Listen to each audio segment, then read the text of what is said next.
Hello, Covenant Connections Church. I'm Larry Johnson, the lead pastor here at Firehouse Ministries in Mount Airy, North Carolina.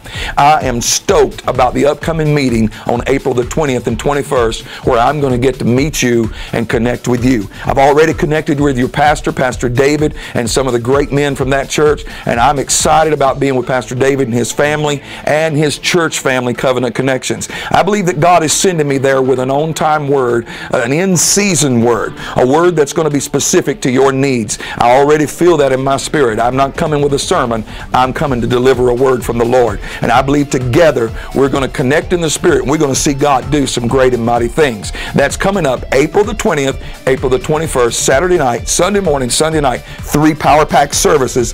Don't miss it. Make plans. Tell your friends, your family, get everybody you can to come out. We're going to have a great time together, and God is going to move. I'll see you then.